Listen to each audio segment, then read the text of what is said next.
त्यावेळेस मात्र मायबाप सरकारने त्या शेतकऱ्याच्या जातीकडे डुंकून सुद्धा बघायचं नाही. याच्यासारखं त्यांच्या नशिबी दुर्दैव कुठला असेल सभापती?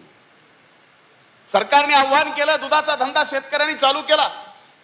सभापती महोदय, देशाच्या पाठीवर जी अनेक राज्ये दुधाचा धंदा करणारी आहेत त्यामध्ये या पुरोगामी महाराष्ट्राचं सुद्धा पहिल्या क्रमांकावर, सभापती महोदय, पहिल्या दुसऱ्या क्रमांकावर या महाराष्ट्राचं नाव आहे.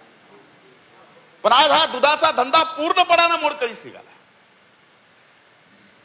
मी म्हणत नाही की या बाबतीमध्ये सभापती महोदय आज कुणाला दोष द्यायचा, सरकारला द्यायचा, दूध उत्पादक शेतकऱ्याला द्यायचा, मधल्या सहकारी संस्थाला द्यायचा, दूध संघाला द्यायचा. पण सभापती महोदय, एकच माझी अपेक्षा आहे की शेवटी ज्यावेळेस शेतकरी हातबल होतो त्याला लक्षात येतं की आपल्या हातात आता काही लागणार नाही, त्यावेळेस कुठंतरी शेतकरी मायबाप सरकारकडे आशेने पाहतो. आज या अधिवेशनाकडे सुद्धा माननीय जानकर साहेब, दूध उत्पादक शेतकरी फार आशेने अपेक्षेने पाहतो. दोन गोष्टी सभापती महोदय आम्हाला काल पाहायला मिळाल्या. ते रेकॉर्डवर आलं नाही, पण माननीय कृषी राज्यमंत्र्यांनी सांगितलं की आम्ही दूध उत्पादक शेतकऱ्याच्या डायरेक्ट अकाउंटवर पैसे जमा करू, जे काय लिटरला अनुदान ठरेल त्या अकाउंटला जमा करू. मग सभापती महोदय,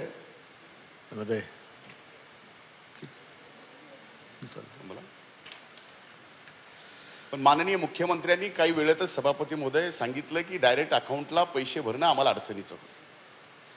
सभापती महोदय, काही शेतकऱ्यांनी काल माननीय मंत्री महोदयांना फोन केला. नगर जिल्ह्यातला शेतकरी सभापती महोदय, त्या शेतकऱ्यांनी फोन केला. दुधाला भाव कधी मिळेल, कसा मिळेल, जे काय बोलणं झालं असेल सभापती महोदय त्या शेतकऱ्यांचं आणि माननीय मंत्री महोदयांना माहिती आहे.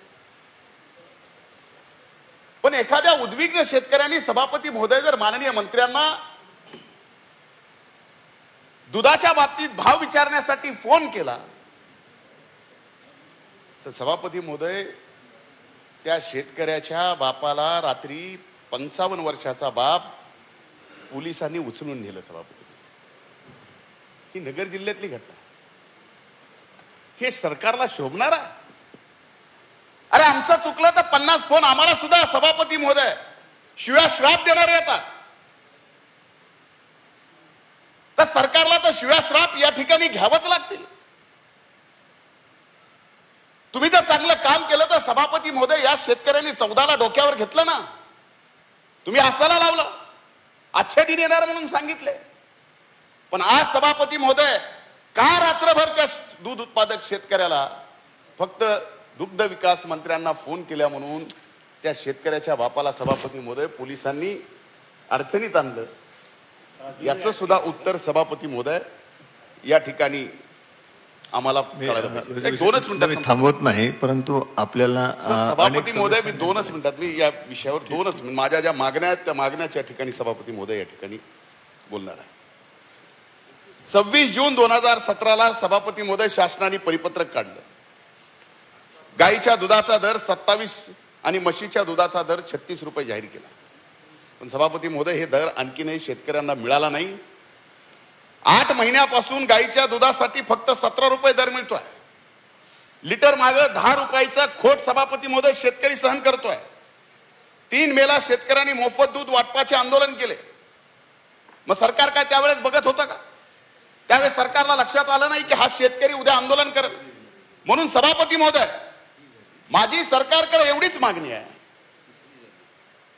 की आज 5 रुपयाप्रमाणे लिटरला हे सरकार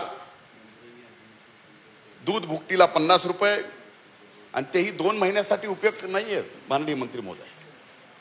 ते 6 महिन्यासाठी आपल्याला करावं लागेल. आणि तो 6 महिन्यासाठी केला तर कुठेतरी दूध उत्पादक शेतकरी सभापती महोदय स्थिरावल, नाही तो स्थिरावू शकत नाही. सभापती महोदय, दूध भुकटी उत्पादनामध्ये 80 ते 100 रुपयाचा फटका उत्पादकांना बसला.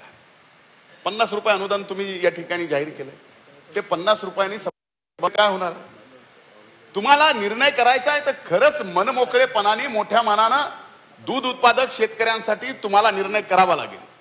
म्हणून सभापती महोदय, माझी मागणी आहे की या संदर्भामध्ये दूध बुकटीचं जे काही आपण अनुदान जाहीर केलंय ते दुपटीनं सभापती महोदय या ठिकाणी करावं आणि 4 महिन्यासाठी नाही तर 6 महिन्यासाठी आपण हा निर्णय करावा.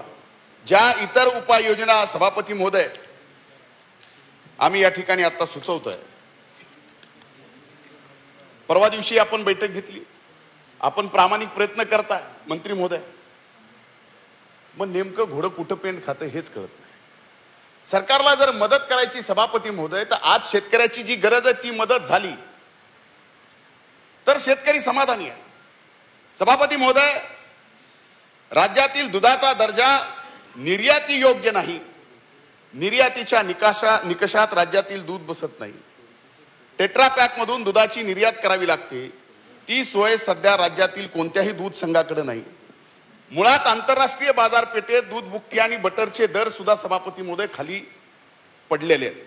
त्यामुळे या सर्व परिस्थितीचा पाहता आज 5 रुपयाचं हे जे अनुदान आहे ते 6 महिन्यासाठी आणि 100 रुपये बुकटीच्या संदर्भामध्ये या सरकारने अनुदान जाहीर करावं सभापती महोदय, ही मागणी मी आपल्या मार्फत सभापती महोदय या ठिकाणी करतो. सभापती महोदय, एकच विषय आहे, सरकारने दूध उत्पादक शेतकऱ्यांचा अंत बघू नये. कदाचित सरकारला असं वाटत असेल की उद्या चालून रिलायन्सचं दूध येईल, रामदेव बाबाचं दूध येईल, तूप तर यायचं, दूध यायचं बाकी आहे, त्याची वाट बघत बसू नये. शेवटी या महाराष्ट्रातला शेतकरी तुमच्याकडे आस लावून पाहतोय, त्यांना न्याय मिळावा एवढीच विनंती सभापती महोदय नियम 97च्या चर्चेअन्वये आपल्या मार्फत सरकारला करतोय.